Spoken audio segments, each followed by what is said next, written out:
जय हिंद। पिछले वीडियो में हमने देखा था कि पोषण क्या है, कितने प्रकार के होते हैं और उसके सारे एग्जाम्पल के बारे में हम समझ गए थे। आगे देखेंगे पौधे में पोषण, यानी कि पौधे में पोषण किस प्रकार से होता है, उसका प्रोसेस जब कंप्लीट होता है तो क्या क्या बनता है और क्या बाहर निकलता है, इन सब चीजों को देखना है। तो बढ़िया से देखते हैं, आपको समझ में आएगा एक एक बात। तो देखते हैं पौधे। सबसे पहला चीज है कि पौधे में पोषण लिखे, यानी कि पौधे का जिक्र तो होगा ही। तो याद रखिएगा, पौधा एक प्रकार का कैसा जीव है? स्वपोषी जीव है। पौधा कैसा जीव है? तो स्वपोषी जीव है। और स्वपोषी यानी कि जो अपना भोजन खुद से बनाए उसी को ना स्वपोषी कहते हैं। तो स्वपोषी जीव किस विधि से पेड़ पौधा स्वपोषी कहलाता है? क्यों, ऐसा क्या है, वो क्या बनाता है जिसके कारण उसको स्वपोषी कहते हैं? तो पेड़ पौधे एक प्रक्रिया का उपयोग करता है जिसका नाम है प्रकाश संश्लेषण। प्रकाश संश्लेषण।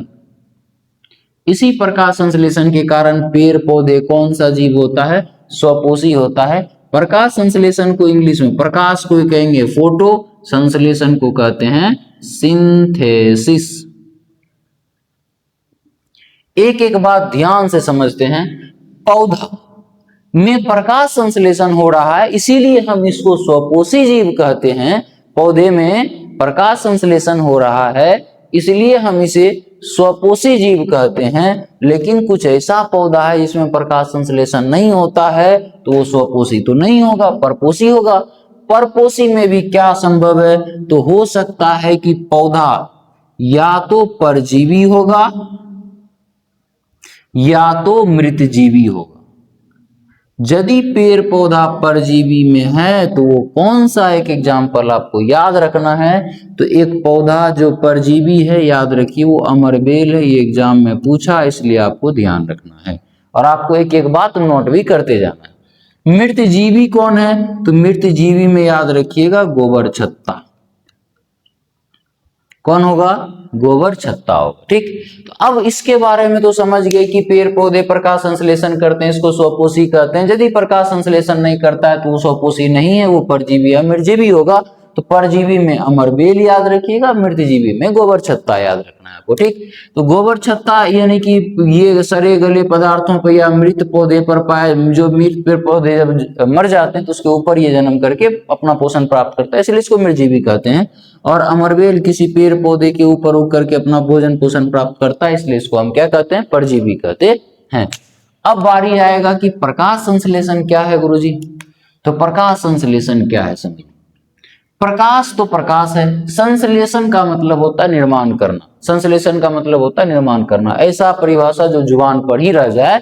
देखिए, ये प्रकाश संश्लेषण पेड़ पौधे में होते हैं, यानी कि संश्लेषण का मतलब निर्माण करना होता है। तो इसका आसान परिभाषा ये होगा कि जब कोई पेड़ पौधे अपने भोजन का निर्माण, जब कोई पेड़ पौधे अपने भोजन का निर्माण किसकी उपस्थिति में? प्रकाश की उपस्थिति में करता है, तब उसे हम प्रकाश संश्लेषण कहते हैं। जब कोई पेड़ पौधे अपने भोजन का संश्लेषण या निर्माण प्रकाश की उपस्थिति में करता है, तब हम उसे प्रकाश संश्लेषण कहते हैं। अब देखिए, ये लिख लीजिएगा परिभाषा। प्रकाश संश्लेषण कह तो दिए, अब पूछेगा प्रकाश संश्लेषण यदि एक प्रोसेस है, इसको कुछ सामान चाहिए इस प्रोसेस को पूरा करने के लिए। तो हाँ सर चाहिए। क्या क्या चाहिए? तो प्रकाश संश्लेषण के लिए 4 कच्चे पदार्थ चाहिए। कच्चे पदार्थ का मतलब जैसे आप रोटी बना रहे हैं तो आटा दीजिए, पानी दीजिए, जिस बर्तन में बना रहे हैं उस सबको भी तो यूज करना है आपको। तो 4 कच्चा पदार्थ क्या क्या दे रहे हैं हम? तो हम दे रहे हैं पहला नंबर में इसको कार्बन डाइऑक्साइड। याद रहेगा, 4 गुण कौन? पहला कार्बन डाइऑक्साइड, दूसरा जल दे रहे हैं। दूसरा क्या दे रहे हैं? जल दे रहे हैं। तीसरा क्या देंगे? पहला दूसरा याद रहेगा ना, रख लेंगे। अब देखिए, तीसरा होगा सूर्य का प्रकाश। तीसरा क्या याद रखिए? सूर्य का प्रकाश। ठीक, तीसरा सूर्य का प्रकाश हो जाएगा।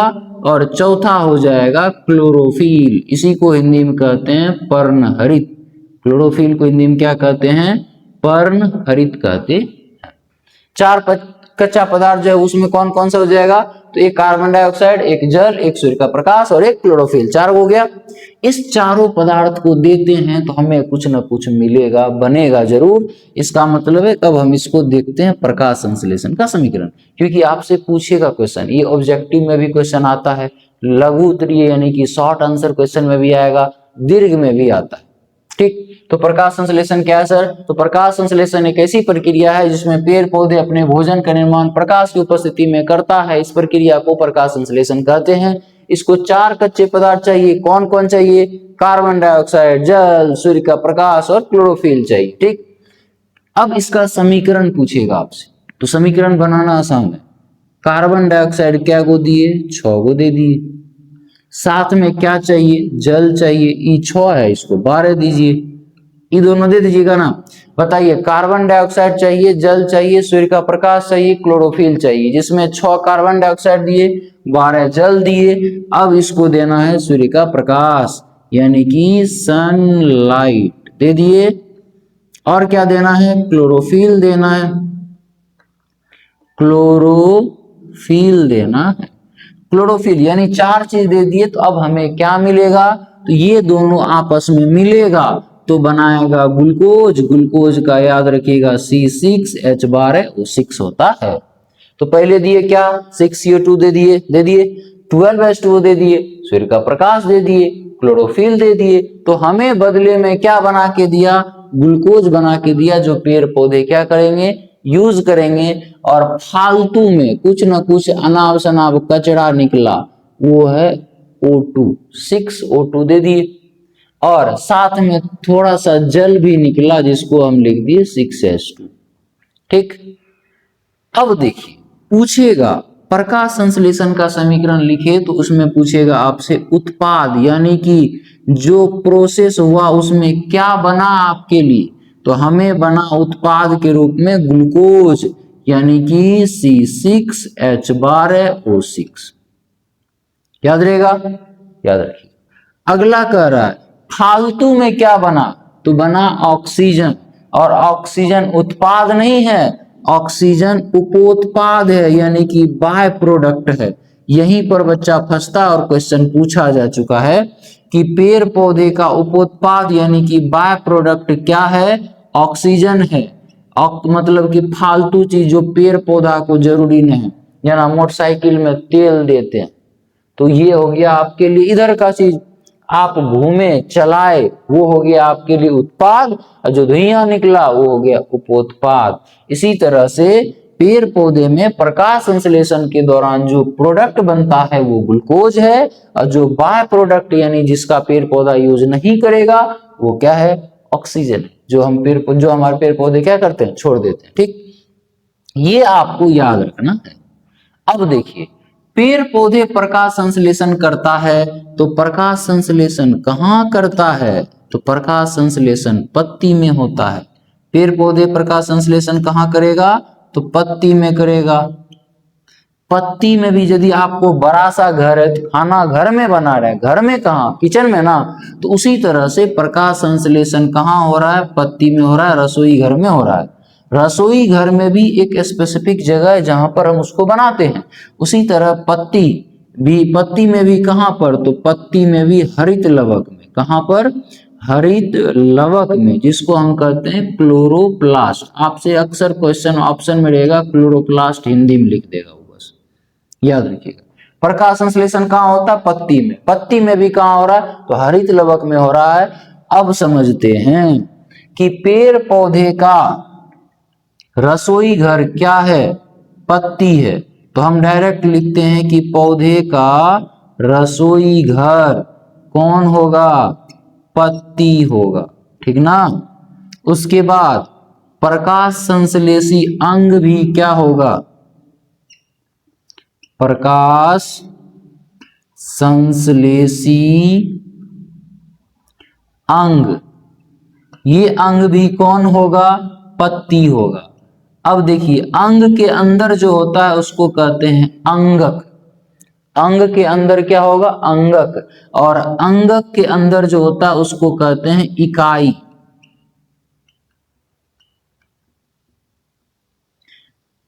क्योंकि क्लोरोप्लास्ट के अंदर क्लोरोफिल होता है। तो पूछेंगे आपसे प्रकाश संश्लेषण कहाँ? पत्ती में। पत्ती में कहाँ? हरित लवक में। हरित लवक में कहाँ? क्लोरोफिल में।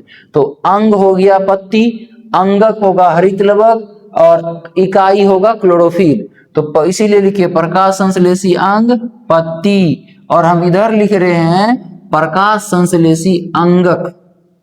प्रकाश संश्लेषी, प्रकाश संश्लेषी अंगक कौन होगा? तो हरित लवक होगा। कौन होगा? हरित लवक होगा। प्रकाश संश्लेषी इकाई कौन होगा?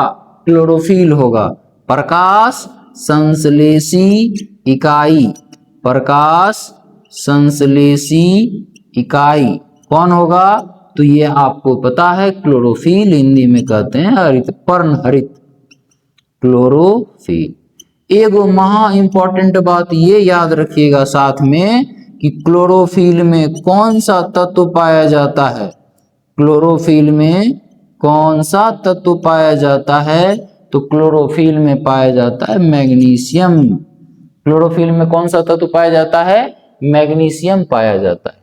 अब आपसे समझिए, क्वेश्चन पूछा प्रकाश संश्लेषण क्या, आप फट से जवाब दिए कि जब कोई पेड़ पौधे प्रकाश की उपस्थिति में अपना भोजन बनाता है उसको प्रकाश संश्लेषण कहते हैं। तुरंत पूछ दिया कि बताओ कितने कच्चे पदार्थ चाहिए, तू कहा कि ये भी लीजिए, कार्बन डाइऑक्साइड, जल, सूर्य का प्रकाश, क्लोरोफिल। समीकरण बताओ, दाएं बोला C612H2O, सूर्य का प्रकाश, क्लोरोफिल, उधर ग्लूकोज बना, ऑक्सीजन बना और जल निकला। बोल दिया तुम। अब ये लिख दिया, उसके बाद ये सब तो ऑब्जेक्टिव में पूछेगा ही। अब लगले दीर्घ बनाना है, थोड़ा बड़ा लिखना है, वो पूछेगा क्या? तो बताइए प्रकाश संश्लेषण का क्रिया विधि, प्रोसेस, कैसे वो प्रकाश संश्लेषण पूरा हुआ। हम आपको शॉर्ट में बता रहे हैं क्योंकि समझना है। लिखने तो कला आप पर है, लेकिन यदि समझिएगा नहीं तो लिख रट के रखिएगा, पता चला एक चैप्टर से 8वां चैप्टर में जाते जाते पहला चैप्टर गया नहीं हो जाता है। ये तो जादू आप लोग के दिमाग में होते रहता है, क्योंकि आप रिवीजन कम करते हैं। रिवीजन कम करने का मेन कारण क्या है? ये देश आप पर टिका हुआ है, समाज आप पर है, समाज में अच्छा बुरा आपको देखना है, देश संभालना है, राज्य संभालना है, सब भार आप पर है, आप समझ रहे हैं। इसलिए आपको थोड़ा सा रिवीजन करने का समय नहीं मिल पाता, वो भी हम ही कर रहे हैं। देखिए, तो प्रकाश संश्लेषण की क्रिया विधि पूछेगा तो आप प्रकाश संश्लेषण की क्रिया विधि में क्या बोलना है ये थोड़ा सा ध्यान से सुनिएगा।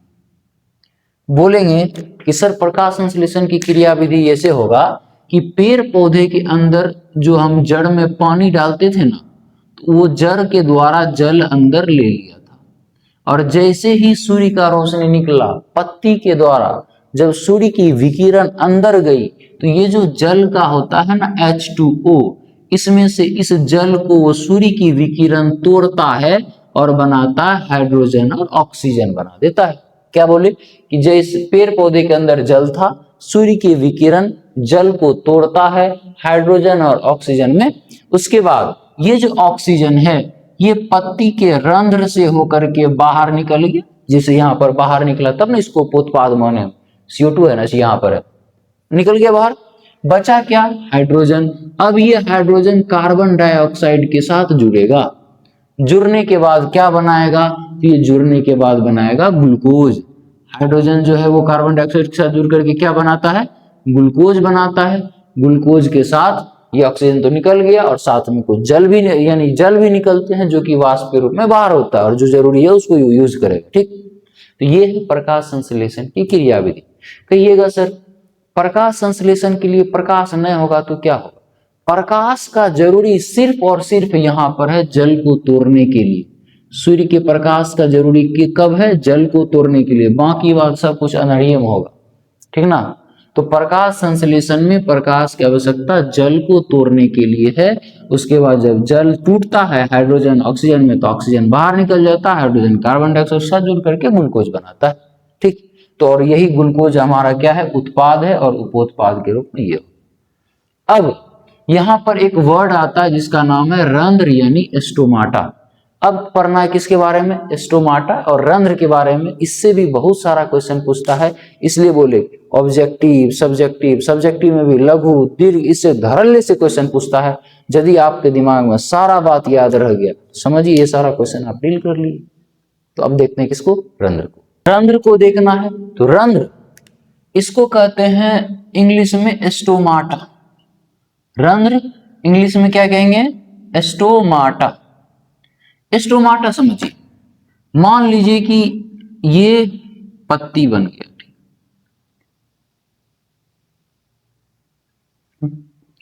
या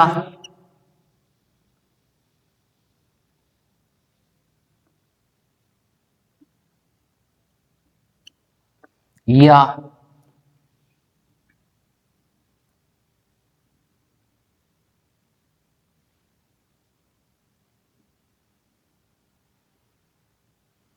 जैसे पत्ती, इस पत्ती के अंदर बहुत छोटे छोटे छिद्र होते हैं, बहुत छोटे छोटे क्या होते हैं, छिद्र होते हैं। इसी छिद्र से होकर के गैस का आदान प्रदान होता है और पेड़ पौधे की पत्तियों से वाष्प भी बाहर होता है, और इसी से होकर के कार्बन डाइऑक्साइड अंदर जा रहा है, ऑक्सीजन बाहर आ रहा है, तो वो इसी छिद्र से होकर के आ रहा है। और इस छिद्र का नाम क्या है, रंध्र या स्टोमाटा नाम है। यानी कि पत्तियों में हजारों, लाखों, करोड़ों, उसके क्षेत्रफल पर डिपेंड करेगा, जितना बड़ा पत्ता होगा उतना उसका रंध्र की संख्या होगा। तो ये है रंध्र। पहला नंबर में आप समझिए कि रंध्र क्या है। तो रंध्र एक पत्ती में छिद्रनुमा संरचना है, जिसको हम क्या कहते हैं, रंध्र कहते हैं, ठीक ना। अब हम इस रंध्र को देखें, इस रंध्र को हम माइक्रोस्कोप से जूम करेंगे। तो जब इसको जूम कर लेंगे तो इसके अंदर आपको कुछ इस तरह का संरचना दिखेगा, और ये संरचना आपको 10th के एग्जाम में क्वेश्चन बना करके पूछेगा कि रंध्र का सचित्र वर्णन करें या रंध्र का चित्र बनाएं। तो आप क्या करिएगा, इस तरह से एक चित्र बना लीजिएगा, ठीक। जब चित्र बन जाता है, ये वाला बना लेते हैं, तो इसके ऊपर में एक कवर डाल दीजिए, कर ही सकते हैं ना, 2 काजू बना दीजिए, उसके साथ इस तरह से बना दीजिए, बना दिए। जब आप ये बना दिए, इसके ऊपर में इस तरह का बनाइए। लड़कियां सबका हाथ में मेहंदी लगाएगी ना, तो देखिएगा इस तरह का डिजाइन बनाती है। लड़कियां सब फट दे के बना देगी, मेहंदी है तो बनाना, रंगोली है उसके लिए, बना दिए। जब आप ये कर देते हैं तो कुछ भी इसमें नहीं बचता है, बस आपको ऊपर से एक ढक्कन लगाना है, इस तरह से लगा दो, ठीक, कर दिए। उसके बाद यहां पर भी इस तरह से लगा दो।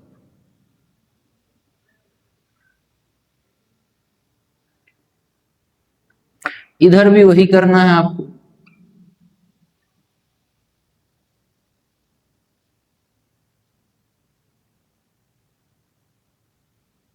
यदि आप इस तरह से बना दे रहे हैं तो आपका रंध्र बनके तैयार हो गया।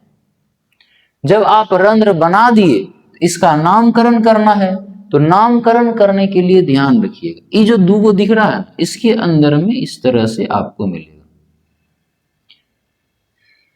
ये है रंध्र का द्वार, गेट, जो खुला रहता है तो गैसों का आदान प्रदान होता है।